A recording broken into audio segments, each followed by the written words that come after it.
കർത്താവിൽ പ്രിയമുള്ള ദൈവദാസന്മാരെ, ദൈവജനമേ, ഞങ്ങൾ കേരളത്തിലെ കൊല്ലം ജില്ലയിൽ നിന്ന് വിവിധയിടങ്ങളിൽ നിന്നും പല ദൈവദാസന്മാരും തമിഴ്നാട്ടിലുള്ള തെങ്കാശി ജില്ലയിൽ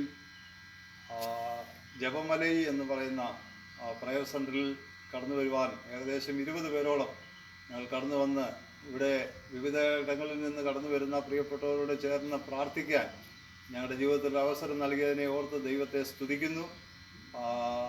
അതൊരു പ്രത്യേക അനുഭവമാണ്. ഒറ്റയ്ക്ക് പേഴ്സണലായിട്ടിരുന്ന് പ്രാർത്ഥിക്കാനുള്ള അവസരങ്ങളുണ്ട്. കൂട്ടമായിട്ട് 8-10 പേര് ചേർന്നിരുന്ന് പ്രാർത്ഥിക്കാനുള്ള സാഹചര്യങ്ങൾ പ്രത്യേകം അവിടെ പണിതിട്ടിട്ടുണ്ട്.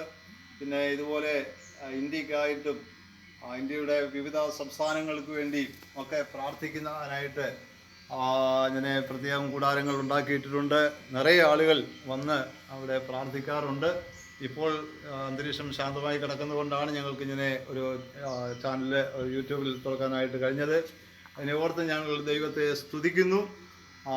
സാഹചര്യങ്ങൾ കിട്ടുന്നവരൊക്കെ ഇവിടെ കടന്നു വന്ന് പ്രാർത്ഥിക്കാനും ഇവിടെ ഈ അവസ്ഥകളൊക്കെ കാണുവാനും കർത്താവിൻ്റെ ദാസൻ മോഹൻ ശൈലാസറിന് വേണ്ടി അവരുടെ നേതൃത്വത്തിലാണ് ഈ പ്രവർത്തനങ്ങളോട് നടക്കുന്നത്.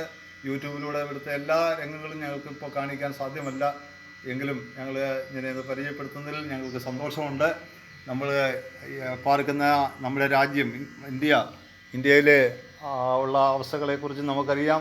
വളരെ ക്രിസ്ത്യാനികൾ കുറഞ്ഞുകൊണ്ടിരിക്കുന്ന ഒരവസ്ഥയാണ് ഇപ്പോൾ നമ്മൾ കണ്ടുകൊണ്ടിരിക്കുന്നത്. എല്ലായിടങ്ങളിലും സുവിശേഷം സ്ഥാപിച്ചുകൊണ്ടിരിക്കുന്നു. വ്യക്തിപരമായിട്ടും അല്ലാതെയൊക്കെ സഭാപ്രവർത്തനങ്ങളൊക്കെ വിവിധ ഇടങ്ങളിൽ നടക്കുന്നു എന്ന് നമ്മൾ അറിയുന്നുണ്ടെങ്കിലും ക്രിസ്ത്യാനികളുടെ എണ്ണത്തിൽ അല്ലെങ്കിൽ ദൈവത്തെ യഥാർത്ഥമായി അറിയുന്നവരുടെ കൂട്ടത്തിൽ വളരെ അംഗസംഖ്യ കുറഞ്ഞുകൊണ്ടിരിക്കുന്ന ഒരവസ്ഥയാണ് നമ്മൾ കണ്ടുകൊണ്ടിരിക്കുന്നത്. ഈ അവസ്ഥയിൽ നിന്നൊരു മാറ്റം ഉണ്ടാകാൻ നമ്മൾ ആത്മാർത്ഥമായി പ്രാർത്ഥിച്ചേ മതിയാകൂ എന്നുള്ളത് കൊണ്ട് കർത്താവിൻ്റെ ദാസൻ മോഹൻ ശൈലാസറിൻ്റെ തൻ്റെ ഉള്ളിൽ കൊടുത്തിരിക്കുന്ന ആത്മപ്രേരണ ഇങ്ങനെയൊരു അവസരങ്ങൾ ഉണ്ടാകാൻ, ഇങ്ങനെ വിവിധ ഇടങ്ങളിൽ നിന്ന് കടന്നു വന്ന് ഓരോ അവസ്ഥകളും നന്നായി വായിച്ച് ഓരോ സംസ്ഥാനത്തിൻ്റെയും ജില്ലയുടെയൊക്കെ അവസ്ഥകളും നന്നായി അറിഞ്ഞ് പ്രാർത്ഥിക്കാൻ ഇങ്ങനൊരു അവസരങ്ങൾ നൽകുന്നതിനെ ഓർത്ത് ഞങ്ങൾ ദൈവത്തെ സ്തുതിക്കുന്നു. കർത്താവിൻ്റെ ദാസനെ ദൈവം ധാരാളമായി പിന്നെയും അനുഗ്രഹിക്കട്ടെ. പ്രസ്ഥാനങ്ങളെ ദൈവം അനുഗ്രഹിക്കട്ടെ. ഇവിടെ സഭയോ സംഘടനയോ വ്യത്യാസമില്ല. എല്ലാവരും കടന്നു വരുന്നുണ്ട്.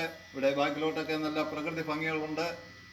കടന്നു വരുന്നവർക്കൊക്കെ സന്തോഷവും ഉല്ലാസയാത്ര എന്ന നിലയിലോ ഒക്കെ കടന്നു വരാൻ ഉള്ള അവസരങ്ങളുണ്ട്. എല്ലാവരെയും ദൈവം ധാരാളമായി അനുഗ്രഹിക്കട്ടെ. ദൈവത്തിന് സ്തോത്രം.